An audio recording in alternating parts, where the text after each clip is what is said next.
All righty, ladies and gentlemen, good evening. It is episode 118 of Roundabout Sports presented by Interstate 70 Sports Media, where our passion is our profession. Thank you so much for tuning in. It is a cool, but it's been a very nice Wednesday, January 29th, 2025. I'm the maestro, Jeremy Carp, a little clean shaven, starting to come back. It looks weird on camera without my beard. I'm not used to it. Hope everybody is doing great. As I said, this is episode 118, and we got a lot to talk about.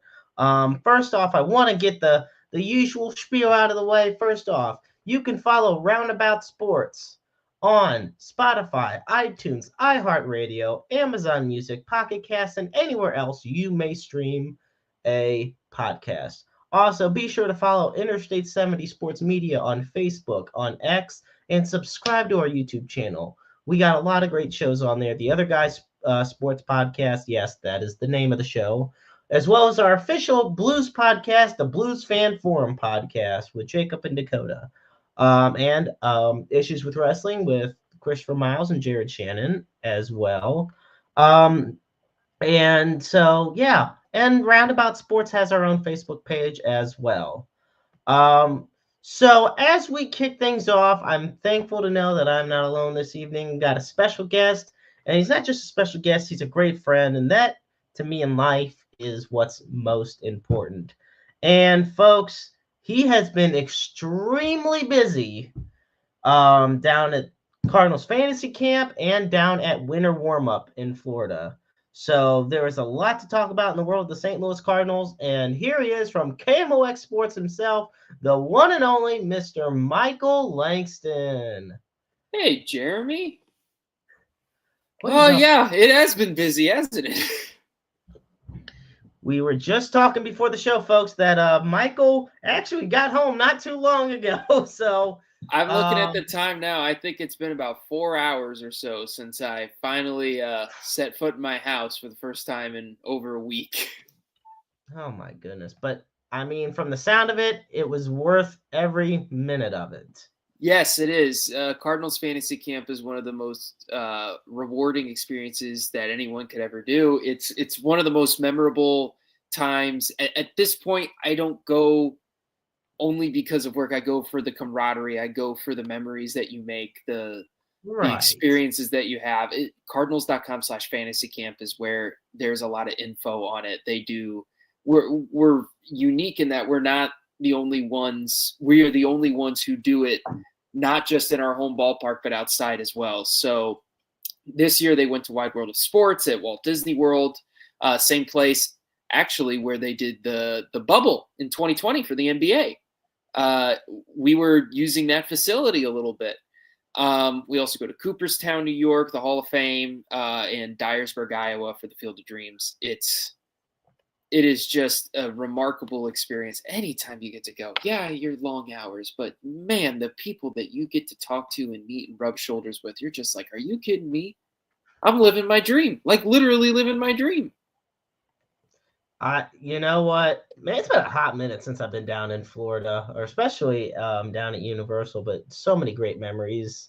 I'll tell you what, though, it ain't hot down there now. It was like 40 degrees when we were first starting. Really? Yeah, it was ice cold and wet and everything.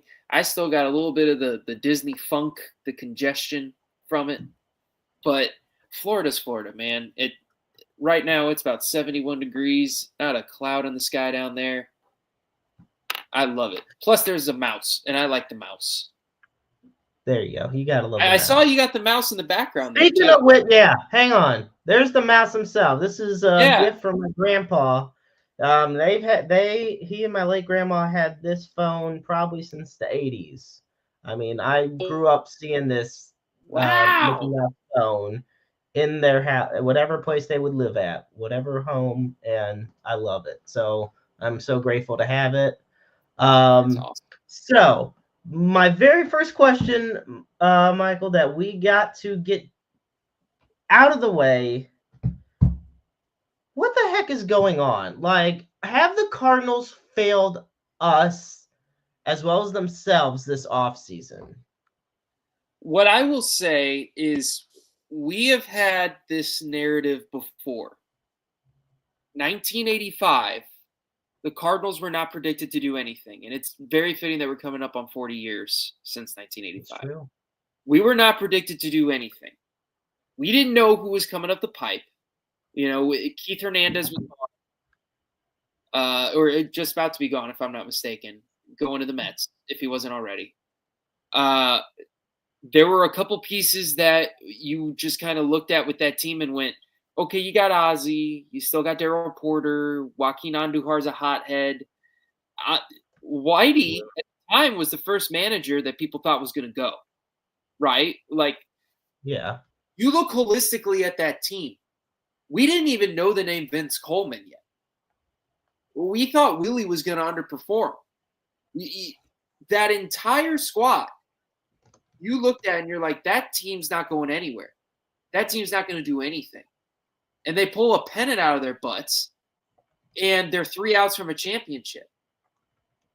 So I look at this and go, okay, you have pretty good young depth all around, and we know who's going to start and who's going to get reps. But we've seen this before with the 85 team. So who's to say we shouldn't have hope this year is what I'm saying.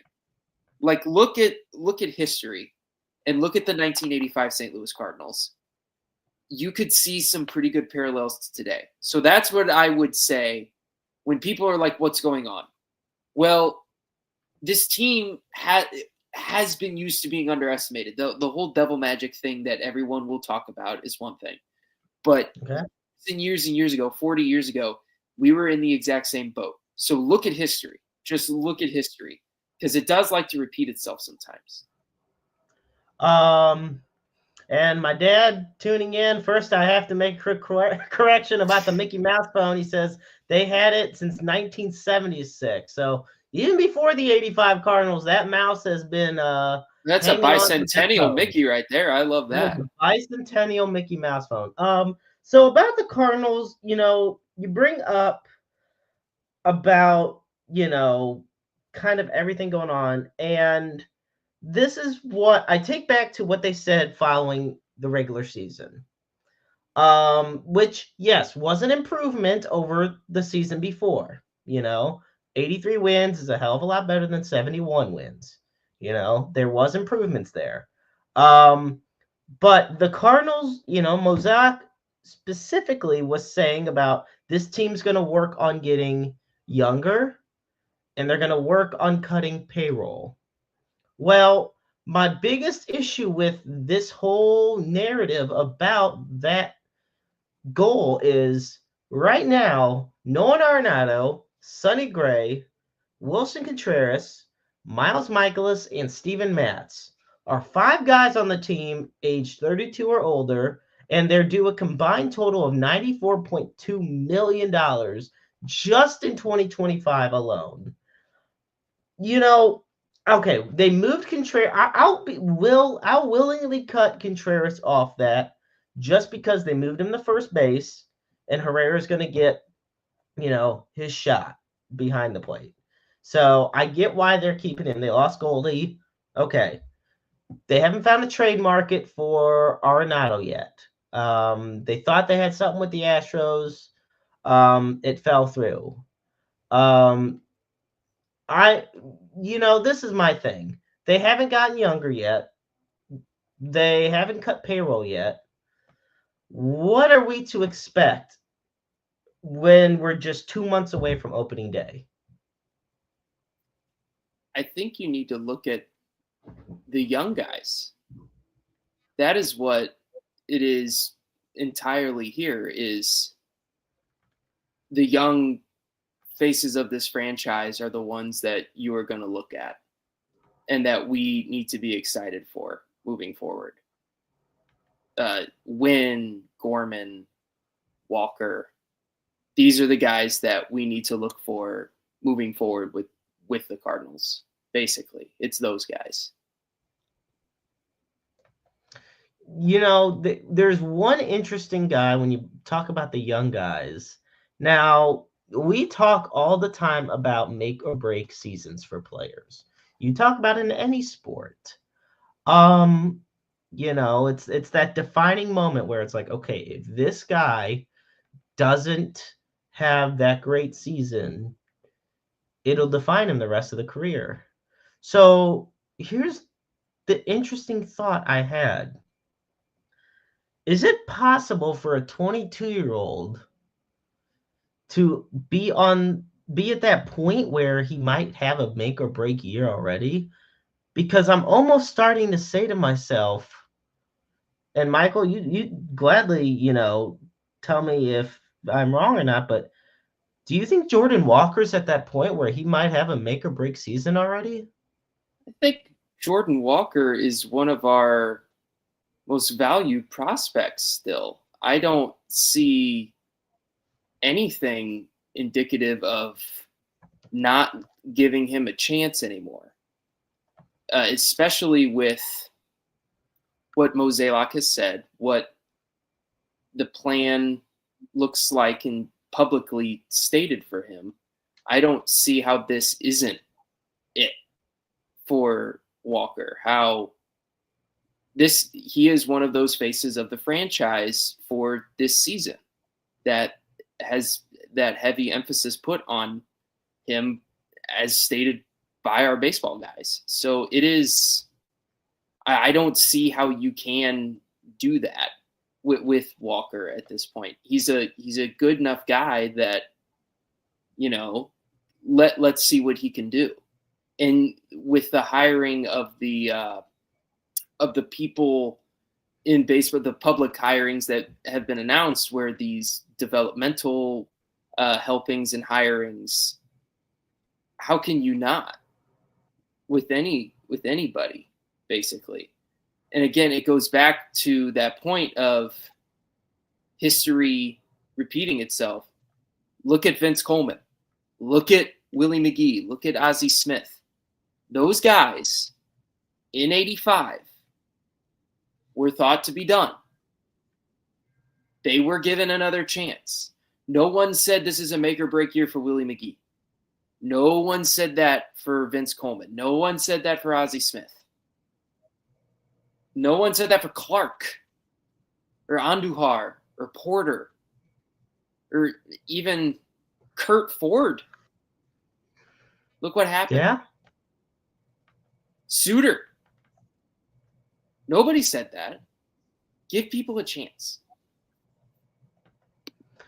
This is my thing with, and look, he's not a washout. He's no, I don't think he's at the what if category by a long shot. I refer to Ryan K. Bowman from Stadium Rant talking about 2025 potentially being that breakout year for Jordan Walker. Now, 2 years ago, Bowman refers to Walker looking like he would be the face of the Cardinals franchise for years to come.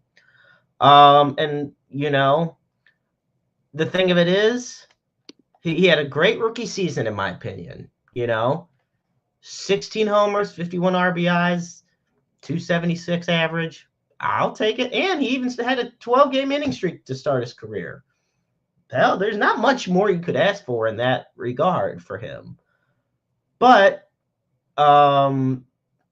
eventually, after inconsistencies in 2024, they demoted him to the minors. And then they brought him back up in year 2. He just hit 201 with 5 homers and 20 RBIs.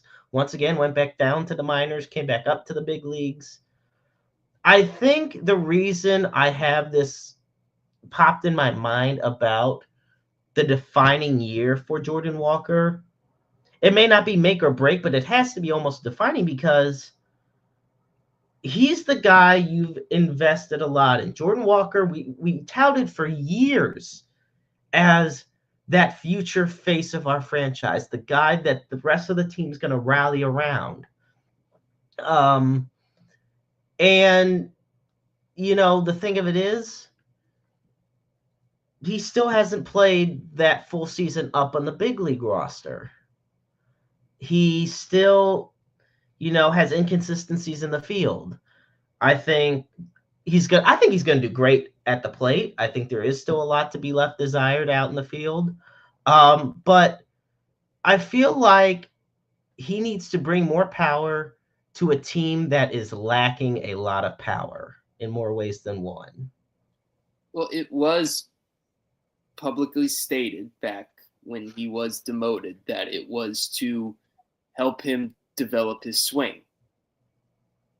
And with the new hires that the Cardinals have made, those kind of things can seem easier now to do, especially that Heim is able to kind of step in and help a little bit with this as well.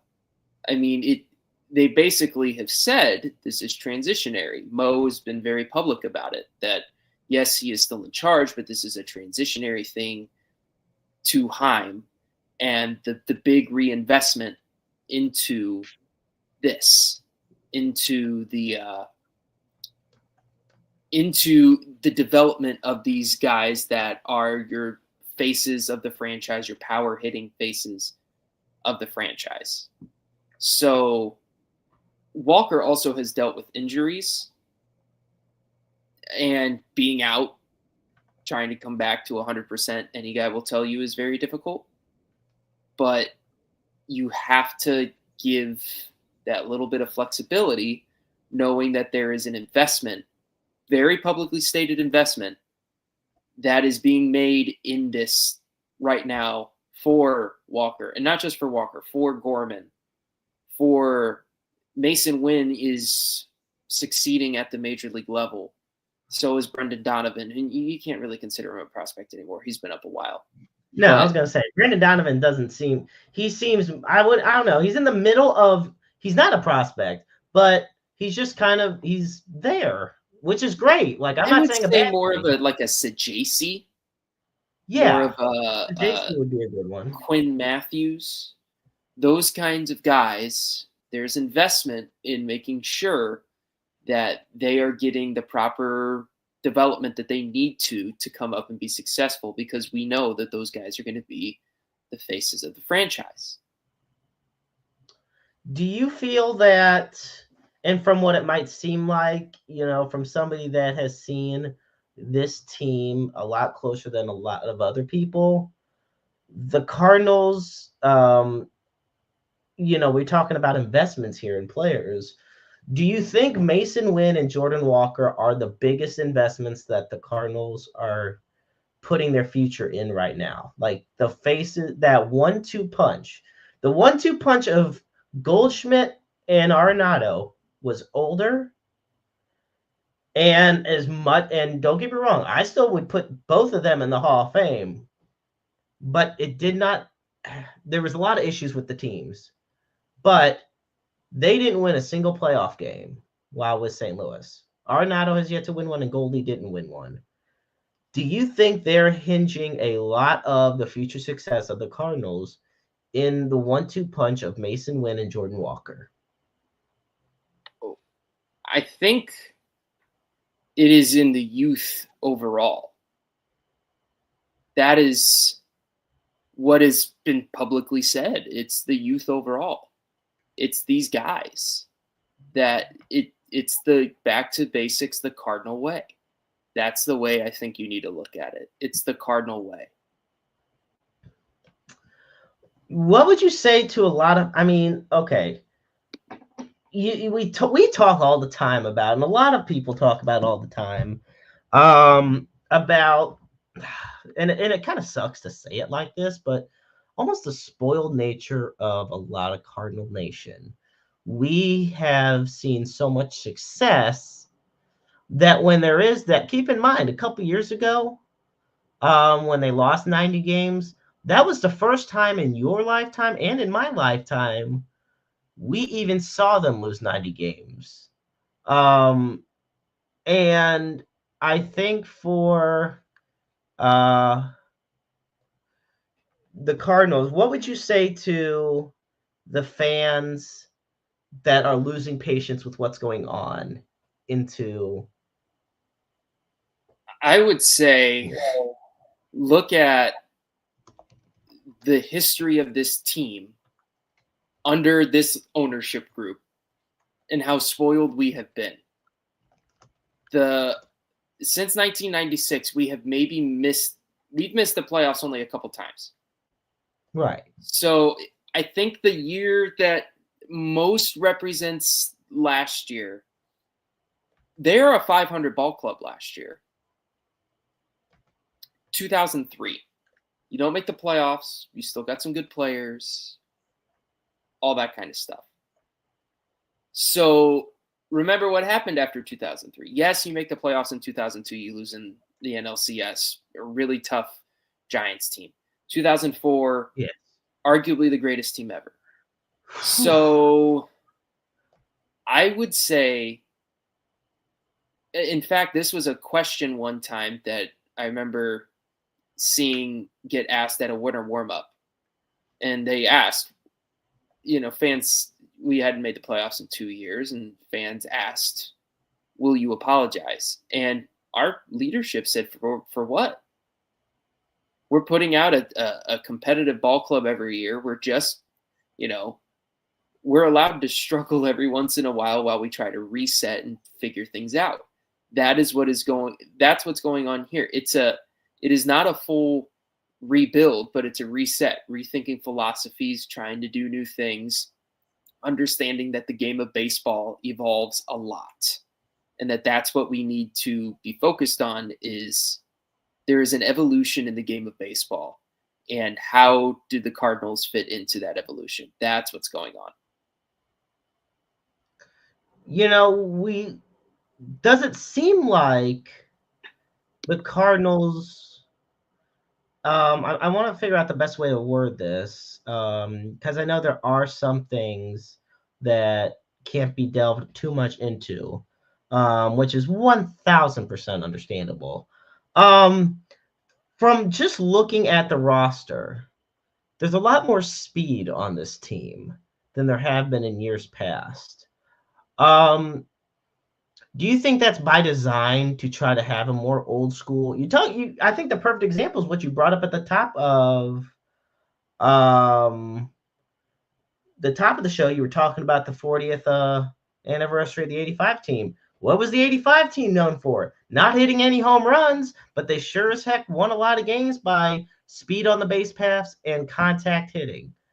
Looking at the guys the Cardinals have now, these youth movement players, is that kind of what it seems like they're building up towards? I love that Willie McGee will still be – that he had been in the dugout. That Willie McGee had been in the dugout. That he instilled so much just raw baseball knowledge on these guys. And if you have the right group that's willing to sit there and listen and learn in baseball, that is exactly what you want. Those old school guys love talking about how they learned from their veterans, and they learned from their veterans. Guys that played in the 60s learned from guys who played in the 50s, who played from guys in the 40s, and just the knowledge of the game that has been passed on, the little minutia of baseball and how it's supposed to be played. That right there is exactly what you want to hear from the game of baseball. So you have these wonderful, brilliant minds around the game that are still, passing this knowledge along. It is very, very, it's almost like a scholarship about it. And the stories that you'll hear of when guys sit down and want to ask questions of these guys, it is remarkable to hear just what some of them come up with. And it makes you appreciate the history of the game more. Not just how the game is currently being played, but how current people think about the game being played now, how old timers think about how the game is being played now, bringing baseball into the future with new advanced analytics, with the way the guys play, all that. But the history of, okay, well, Whitey ball transformed a decade. of this game? How are current guys learning those aspects of it? All that kind of stuff. I love that kind of narrative. The power pitching of the 60s, too. How did Bob Gibson influence generations of pitchers after? Yeah. The relationship Jack Flaherty had with Bob Gibson that he talked about so much, and how valuable of a resource Bob Gibson was. If you have someone who's willing to listen to that, how do those past generations influence the current game? Because there are people who are older that will say that the game of baseball is losing its way. You have guys who are, they are fed up with the true outcome kind of player. They want a guy who's going to sit in the box and look for a pitch. And if it's a bad pitch, but you could still do something with it, to do something with it instead of just spoiling the pitch. So the way that the knowledge is being passed down, the fact that if you have a couple guys in the dugout who are receptive of it, the game of baseball will do better overall. It's not just a guy who's a one-tool guy. It's those multi-tooled, amazing athletes that really are harnessing the best parts of the game and pushing it forwards. You brought up, there was especially, it was a great point you made, great points. And there was one thing in there especially that caught my attention. And it was when you said a lot of older fans and older people would say that baseball has lost its way. Now, you and I are no older people, but we've watched a lot of baseball in our lives, and we've seen the evolution of the game ourselves. I mean, these days, it's these days it's either home run or strikeout. But even when we were growing up, I mean, look, you mentioned the 2004 Cardinals. There was so much balance in that lineup. Yeah, you got yourselves the powers of the MV3 and Reggie Sanders, but then you also had guys like Marlon Anderson, Tony Womack, that get you on base, the great on base guys. You had a fantastic guy, even on that 06 team. People forget, like Chris Duncan, tragically, may he rest in peace. But rest in peace, yeah. Chris Duncan knew how to hit. Oh, he was so much fun to watch. Dunk could hit. Despite his various legal troubles, Juan Encarnacion could get on base. At the time, when you needed a guy to get on base. Edmonds wasn't just a power guy. He got you on base. The philosophical mind. We hear it on the broadcast all the time. It is unbelievable what that guy thinks about baseball. So we have to look at understanding that there are these guys. My favorite player of all time, David Eckstein, who he was scrappy. He knew what to do. He knew how to grind stuff out and just put the ball in play. He knew if he put the ball in play, good things happen. Look at 2006. Look at that World Series. That philosophy of the game, the historical philosophies and how the game has changed. We didn't have big home run kings in the 70s compared to what we had in the 90s. Now, of course, steroids. Same in the 2000s. Steroids. We all know that. That's recorded history. We know that. But bigger ballparks opening up, the cookie cutter ballparks in the 60s and 70s, vastly influenced how guys played. And because of the fact that Busch Stadium was so cavernous in the 80s, that meant that you didn't have power guys. Tom Herr had less than 10 home runs and 100 RBIs because he knew. Yeah, that's true. He knew how to play the game. He knew how to play the game in a way where he could drive in his runs and do all that. It's not – look, our generations nowadays are so flashy, but there's not as many flashy guys in the NBA anymore, which is why viewership is going down. That and these old rivalries, they're getting older. Who the hell is your next talent in the NBA that's going to draw that? Cat? Like, no offense to Cat. He can't carry the league on his back. I love Jason Tatum, but he's not LeBron James. No. The NFL is doing just fine. It gets me to watch the Super Bowl with my girlfriend. Thanks, Tay-Tay. Yeah. And Travis. And the NHL, has the most exciting playoffs in all of sports. But the game is so much different. It's such a like if you look at the NHL in the early 90s when Gretzky was tearing it up with the Oilers and Kings, completely different game now. Look at Connor McDavid on the ice. Completely opposite to what you'd expect. The game just evolves and people get used to it. You know, we're going to be the old guys one day. You and I are going to get old. We're going to be old, and we're going to sit there, crotchety old farts, probably wearing diapers, and we're going to be watching the game on our TV, and we're going to go, they don't play it like they used to. This is bad. In the 1800s, people were mad because of a new invention in the game of baseball in the 1800s, and they said this game will never succeed with that. Called the glove. It was called the curveball. Ooh. Candy I thought it was going to be glove, and I was going to be like, game over. Game over.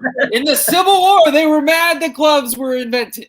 Of all the things you could be mad about during the Civil War, you're mad that the curveball was invented. Okay. Yeah, some Harvard graduate named Candy Cummings invented the curveball, and people said, this is it. This is the end of the game of baseball. You can't trick the batter like that. They said that in the 1800s. Oh, jeez. So just look at the evolution of this game. The game is different no matter what. People who watch Ty Cobb probably hated watching Stan Musial at some point. Because they thought that it was a different game. And that the way Stan played was not conducive to good baseball and the success of the sport. And likewise, in the 80s, somebody, somewhere, was probably looking at the Whitey Ball Cardinals and going, what the hell is this? This is not baseball. And they were saying, Stan Musial is the one who knows how to play a ball. So we have people of this generation now. They're not wrong in saying that it was good baseball because it was. It was very good baseball. But know that the game evolves and it changes. And baseball is perfect because it is imperfect. It will always change. So we can be happy or sad about the way we think the game is going, but the game is the game. It's there. I think Mike Shannon said it best in his Hall of Fame speech. You know, this game belongs to the fans. We're here to enhance it for the time that we're allowed to enhance it and pass it on, hopefully better than we found it. And let the next generation take over.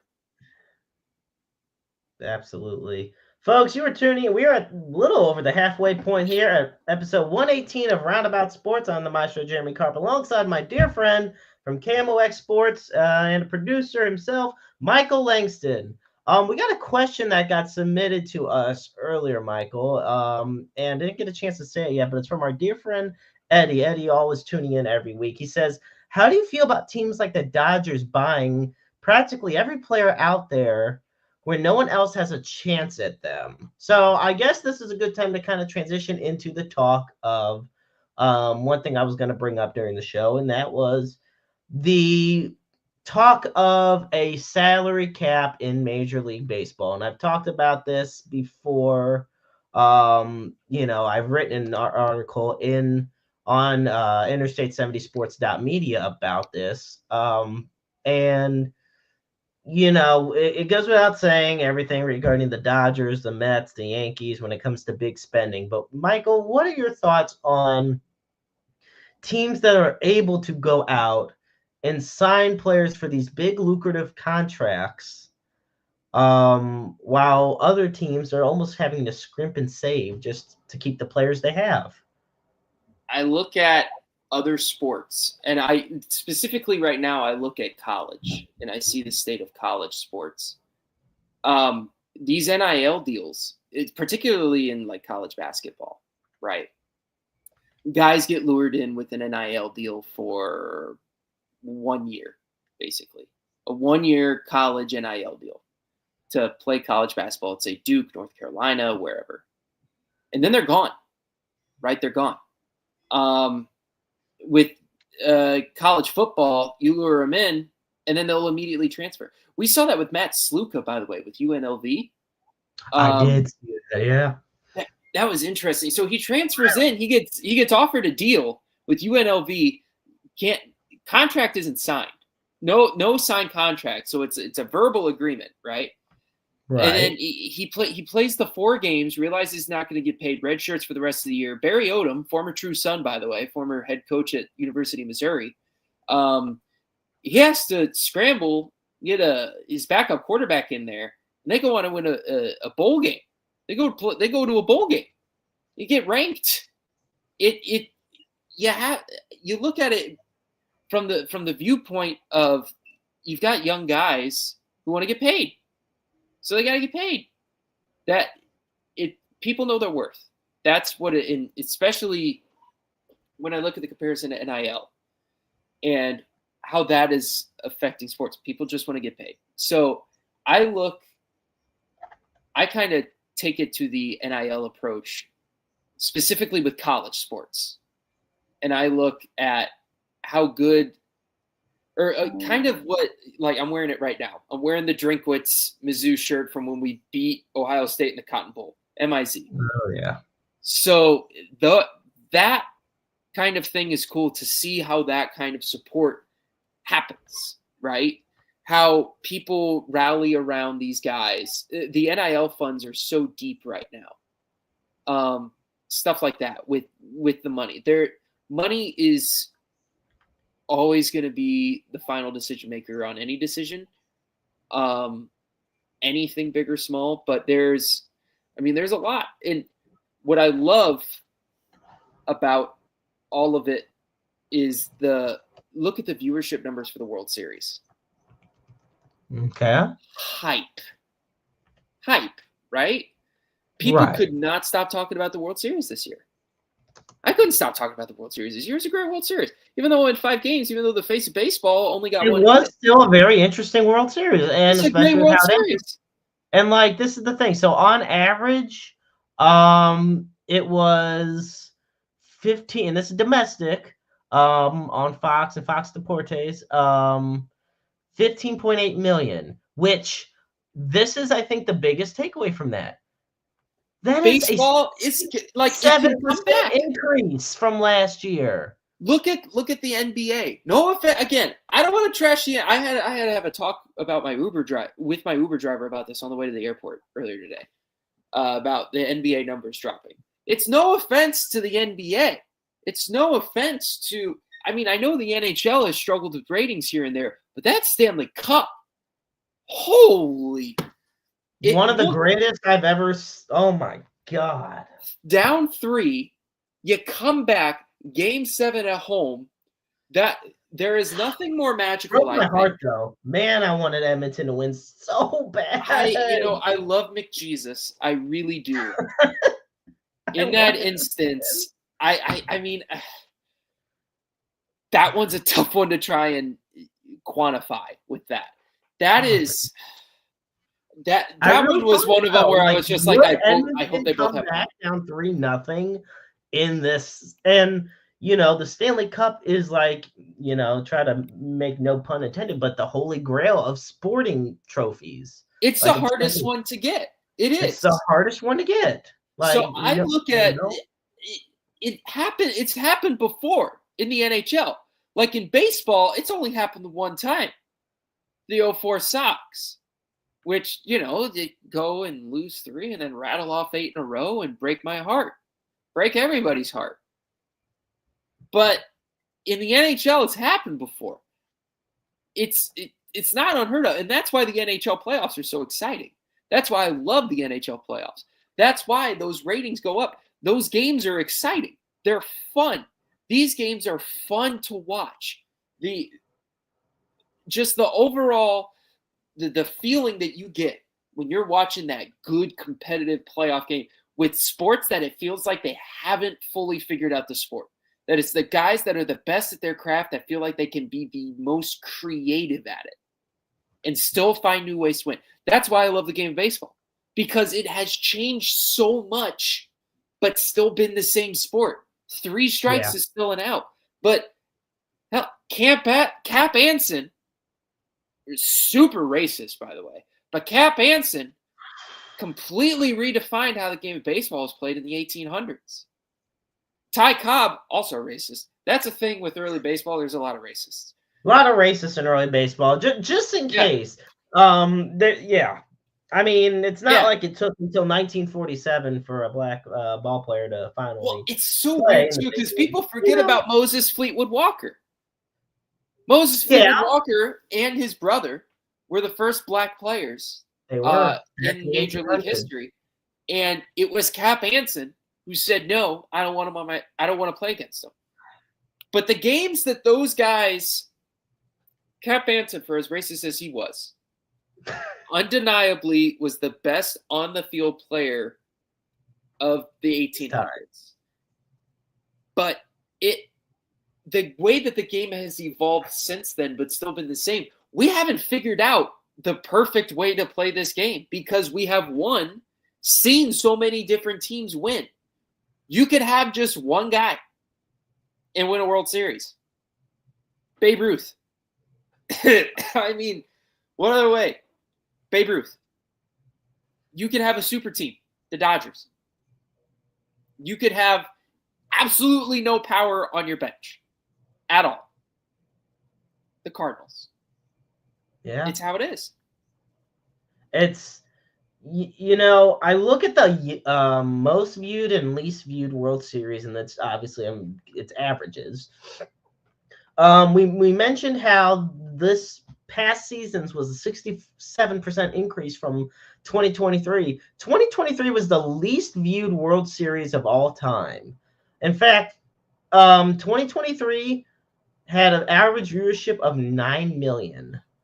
2020, 2021, and 2022 are the next three on the least viewed list. And then 2012 is so, it sucks when you can, let's just give Juan Soto almost a full $1 billion here, or let's just sign the whole free agent market up here to lucrative deals. But guess what? If those two teams are a New York team and a Los Angeles team, and the two biggest cities in America tune into the World Series, it's going to draw ratings, and MLB is going to be happy. You saw it with the Super Bowl. The Super Bowl no one wanted, with the Pats and the Rams, right after the Rams moved. Oh, God. That might actually be the worst Super Bowl I've ever watched. It was, okay, if you loved, like, the Purple People Eaters of the minute, that was a great Vikings back in the 70s. Yeah, just absolute defensive slog of a game. If you were a big Johnny Hecker fan, you were very happy with that football game. Yeah. If you were a big Julian Edelman fan, you were happy for about a quarter of that football game. But the entirety of that game was the NFL basically going, we have our dream matchup. We have LA and New England. Finally, let's see how it goes. And it was terrible. It was horrendous. No one liked it. The Dodgers and the Yankees goes back 100 years. Back to when they were the Brooklyn Robins. And they were playing in the World Series against the Brooklyn Dodgers were a terrible team for a significant part of their history until the 1930s. You had the Gas House Gang and the Daffiness Boys. The Daffiness Boys were the lovable losers of Brooklyn back in the day, Flatbush, because they literally built their ballpark on a dump. Ebbets Field was built on a dump. Then they start winning these World Series, actually going, and they lose every single year. Jackie is on those teams. Sandy Koufax is a rookie at that time. Right. And then they start winning. And the move to Los Angeles, they won only one World Series in Brooklyn, by the way. They went to several and lost. They move.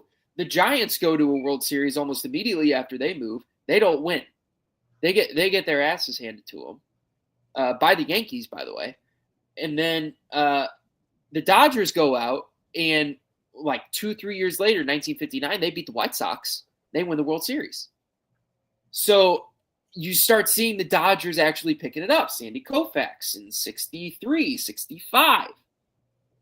Then the 70s hit. The Dodgers make a couple World Series. They play against the A's. They play against the Yankees.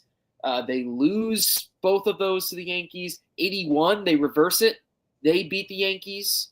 It is just the ingrained depth of these two fan bases. Dodgers fans all over the world. And it's nothing against the Mets or the Angels, but the Angels weren't very good for a very long stretch of time. 60s and 70s. Yeah, I know. That's what sucks. They have Bobby Grish, who statistically should be in the Hall of Fame. Doug DeCinces, all those guys. Same with the Mets. They had some really good, statistically good guys. Yeah, you win a World Series or two, but there's nothing there, right? There's not that. The Mets make a couple World Series, but there is a power to the Yankees and Dodgers. I think Bob, not to belabor the point, but I'm going to belabor the point.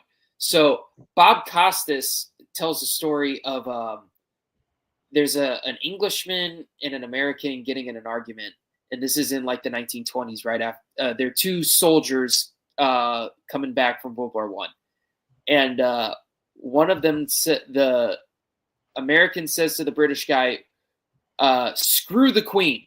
I hate the Queen." And the British guy goes, "Oh, yeah? Well, screw Babe Ruth." Because to us, their most important person is this king and royalty. But to them, our most important person is an orphan from Baltimore who can hit 500-foot tanks. Home runs, you're right. Yeah. And point to the outfield. You know what's funny, though? We're talking about all the ratings and everything. Okay. You know what? It doesn't even have to be proof.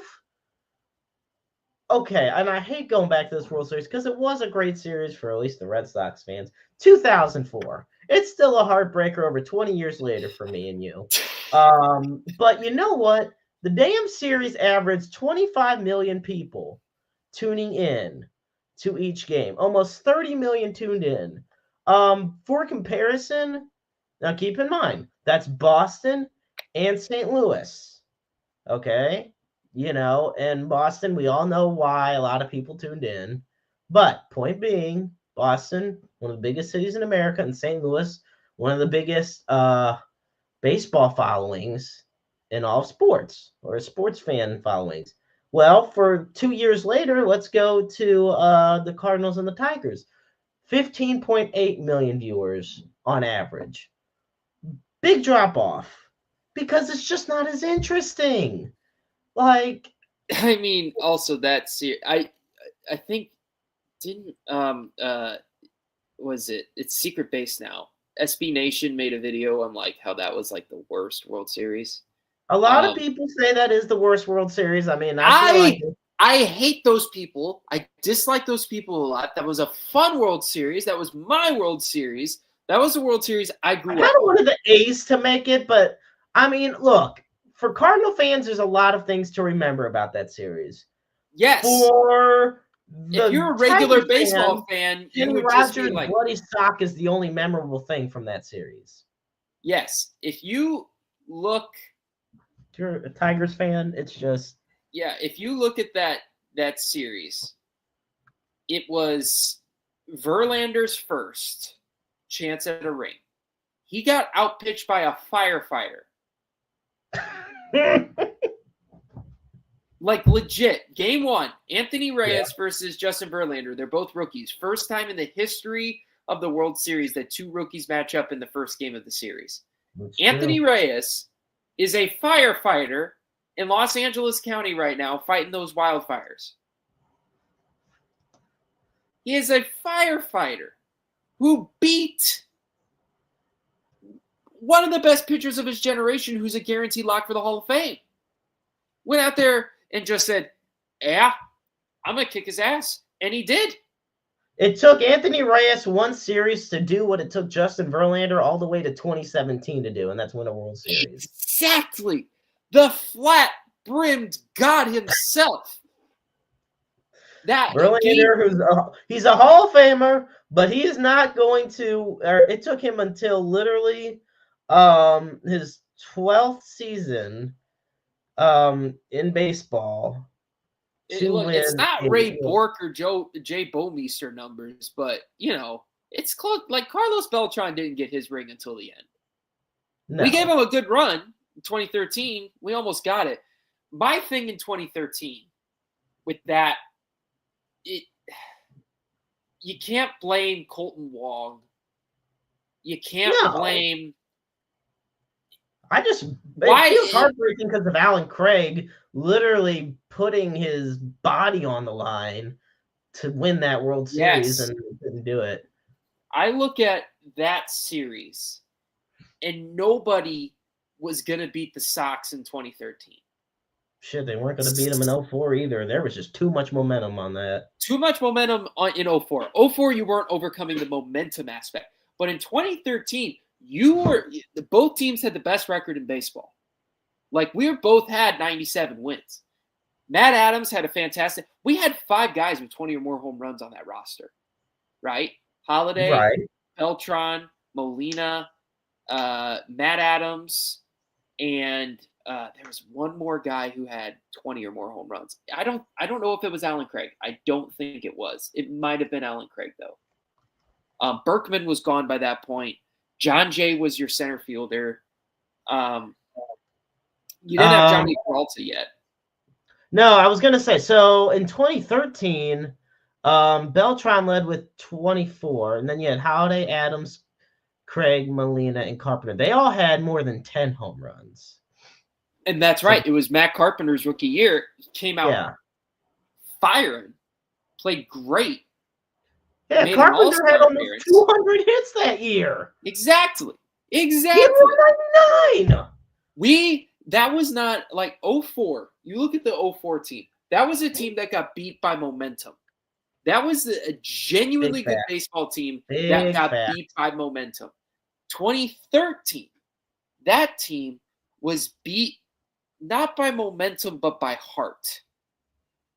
Look at Ortiz and what he did. He was not playing as a man. He was playing as a city. First of all, we all know what happened then. Yeah, the Boston Marathon bombing is what won them that World Series. The motivation that it gave them to put on a show, to go out there, to dog it. Yep. Waino didn't fall apart. They knew how to hit him. You could say he fell apart. No, they knew how to hit him. They knew how to hit our pitching. The one guy who was really good against them and could shut them down was Waka. Yeah. Waka. And he was the MVP of the NLCS because he was a rookie. They didn't have the scouting reports on him yet. So we didn't lose to momentum in 2013. We lost to a team that had a city on its shoulders. They didn't need the momentum. They had kicked Detroit's butt left, right, and center already. They didn't need they didn't need to come back from down 3-0 to win that series. They knew that right after game 1, I knew we were done. It gave me hope in game 2 and 3, but Wong could get picked off and that takes the wind out of your sails. But Big Papi hitting like 700 that series, you're not stopping that. You just can't. No. To me, it almost ended before the series started. Not to dog the Cardinals at all, because that was a great team. But if you watch the Red Sox play the Tigers, and I believe the ALCS, I mean, Big Papi's grand slam and Torrey Hunter flying over the wall to try to catch it. Oh, it's goosebumps. That moment is just all you need to know, that nobody was stopping that city. That city. Goosebumps. It is. Joe Buck with an amazing call, too. Yeah. Plays all over Boston. All over Boston. I want to transition now to, speaking of baseball and legends and, future Hall of Famers, for 2 players, it was a short wait to get to the Hall of Fame. For one, the wait is finally over. So, Ichiro, CC Sabathia, and Billy the Kid himself, Billy Wagner, all were awarded last Tuesday, the highest honor in baseball, and are heading to Cooperstown. Now, first thing I got to get out of the way for this. Why, in the name of the good Lord above, would you ever not vote for Ichiro? Who could possibly be the one guy who did not give Ichiro a vote? 394 voters possible. He got 393 votes. I remember Why? talking with Rob Raines, who's one of the great sports writers here in St. Louis, about this one time. Who's actually my professor, and we were having this discussion. And I asked him, "Will Jeter be unanimous?" This was before Jeter and Mo and Mariano were on the ballot, and he said, "I think the only guy in the next 10 years that comes close to unanimous." Because we didn't know Pujols was going to retire yet. Pujols was still playing, and he still had a couple years left.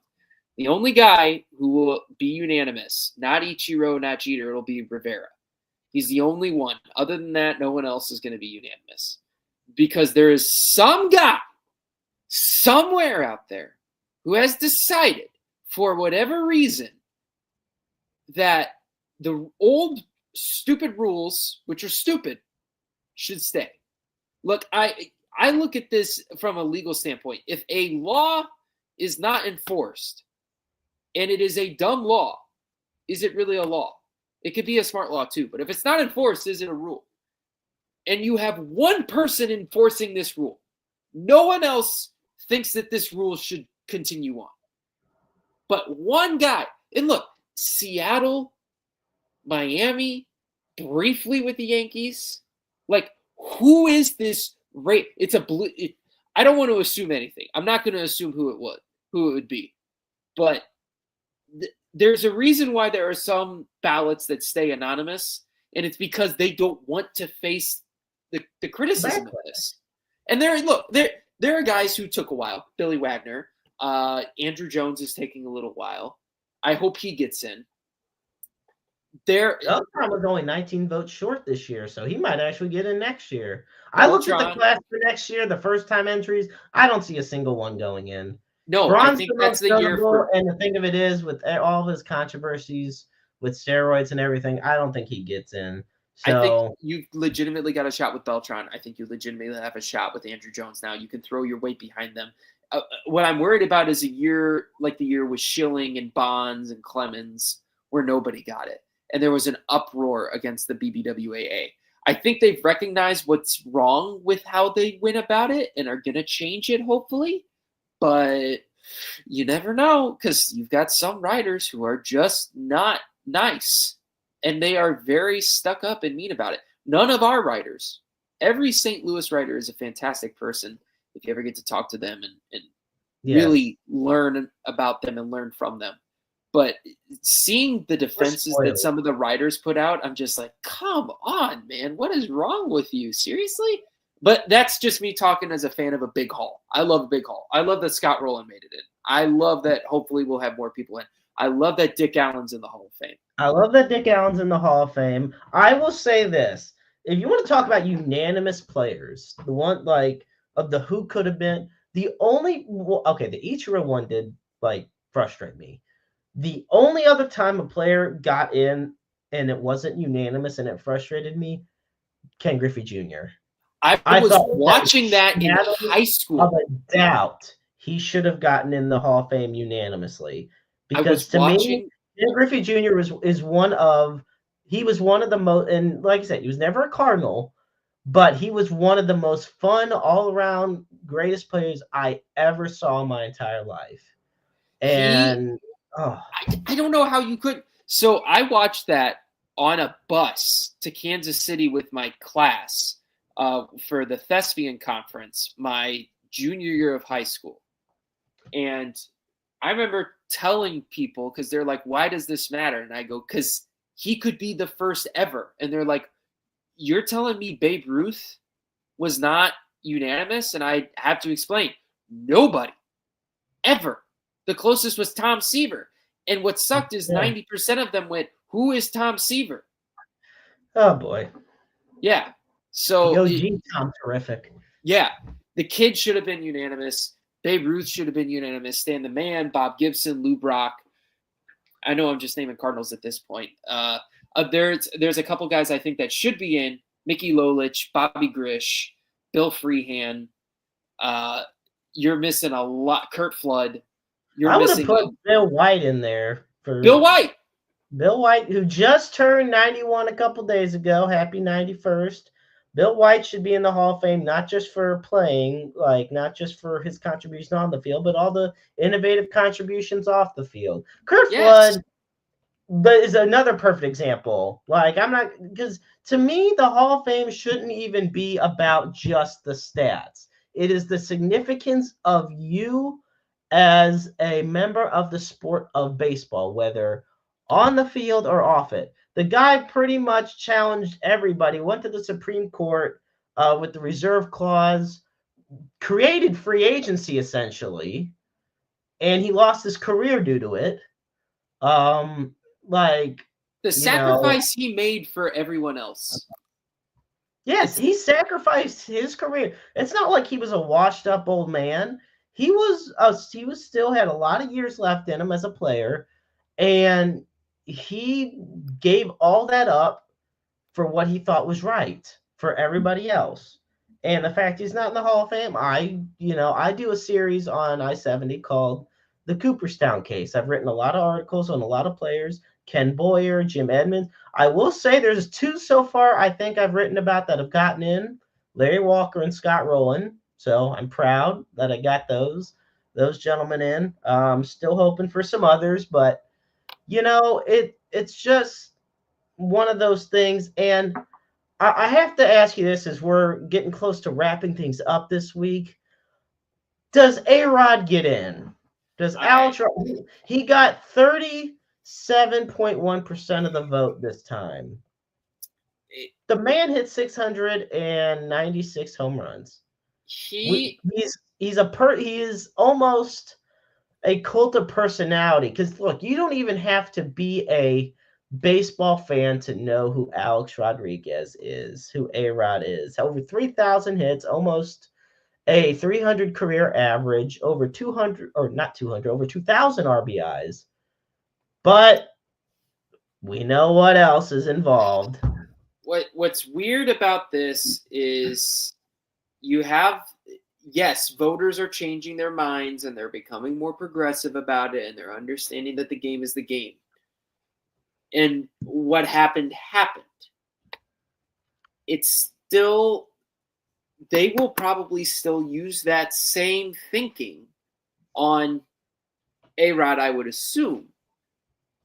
But also, A-Rod's case is so much different from a factual perspective. Bonds, Clemens, all those guys that were accused, that were your big, guys, they never were suspended for it, right? That's true.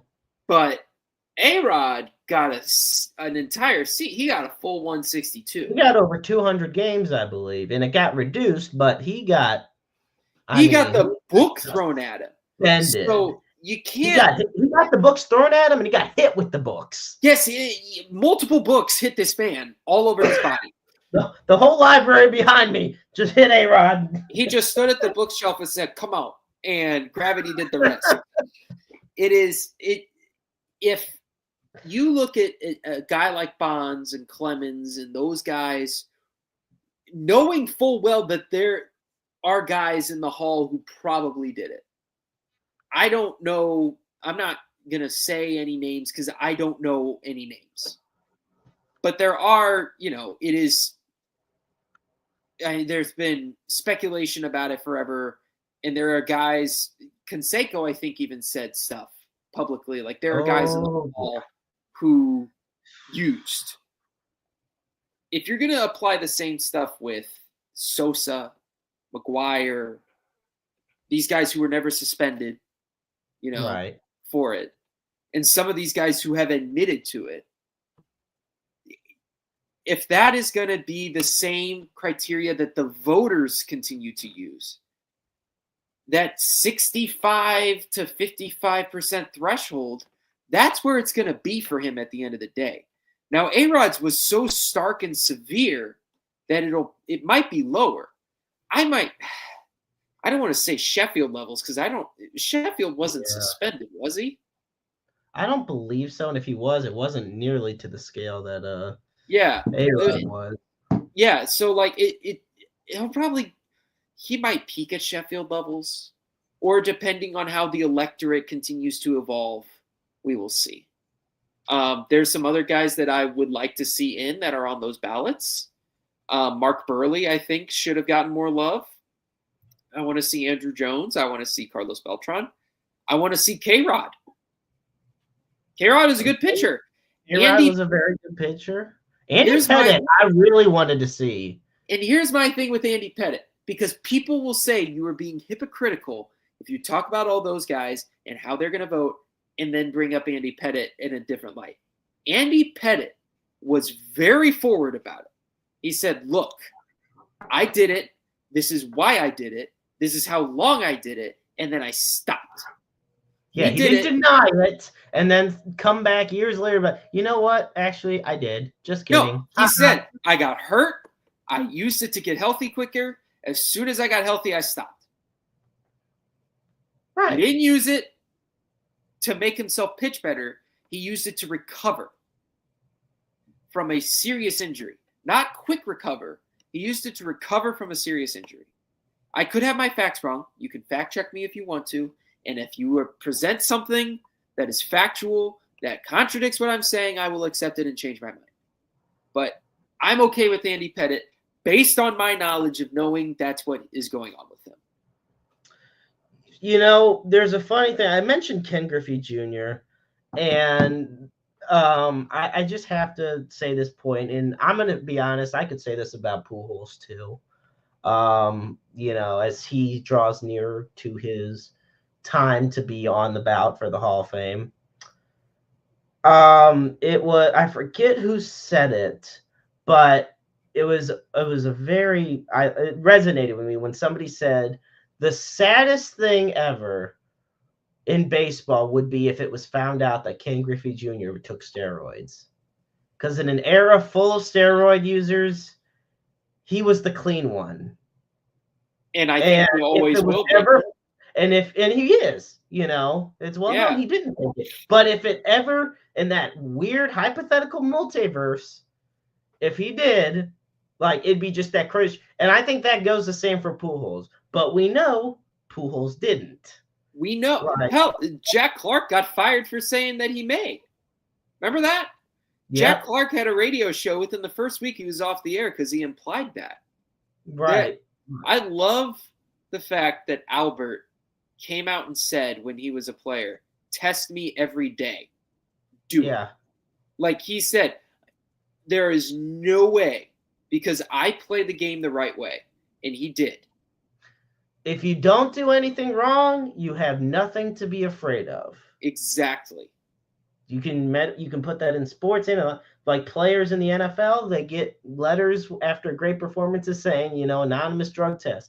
Well, guess what? If you're not taking anything, you're not doing anything wrong, what's there to be afraid of, you know? Didn't McAfee get it because he used to truck guys like anytime he'd make a big tackle? Pat McAfee would get them, and he would showcase them. And I'll be honest, Pat McAfee getting the drug testings was some of the funniest stuff ever just because he was a punter who would lay the hit stick on people. Exactly. The dude's an amazing athlete. Folks, okay. First off, Mike, as always, thank you so much for joining us. We are wrapping things up on episode 118 of Roundabout Sports. You are seriously one of the freaking best, and I love having you on the show. Folks, so as always, we wrap it up by saying that you can find Roundabout Sports on Spotify, iTunes, iHeartRadio, Amazon Music, Pocket Cast, anywhere else you stream. Michael, before I finish the rest of it, where can people find you and your amazing work? You know, just look me up on Instagram. If you want to, no obligation. Honestly, what I prefer for you to do is go to cardinals.com/tickets. That's what I would prefer for you to do. Or if you want a life-changing experience and you want more info, you can go to cardinals.com/fantasycamp. Okay. And also be sure to follow Interstate 70 Sports Media on Facebook, X, and on our YouTube channel. And Roundabout Sports is on Facebook. And we always wrap it up here, folks, by putting up first the NAMI helpline. For NAMI, you call 1-800-950-NAMI. That is 1-800-950-NAMI. The National Alliance on Mental Illness is the nation's largest grassroots mental health organization dedicated to building better lives for the families and for those who struggle with mental health issues. And of course, as always, we put up the Suicide and Crisis Lifeline. And for that, you dial 988. The line is open 24/7, 365, 366 on leap years. Understand you're never alone in this world. There's always somebody out there who loves you, who cares about you, who wants nothing but the best for you. And most importantly, they want you to thrive. Look, we all struggle. And keep in mind, your struggles are valid. Never let anybody tell you what you're dealing with isn't valid. But they don't have to be faced alone. You are just a phone call, an email, a text message, an appointment away from getting the help that could very well be life-saving for you. And you could also be the listening ears and the watchful eyes for somebody else in need. Once again, I want to thank my dear friend Michael Langston from KMOX. Join us next week here on Roundabout Sports for episode 119. Until then, I'm the maestro Jeremy Karp, and remember, life is a book full of empty pages just waiting to be written in. Make your lives worth reading. Good night, everybody, and take care.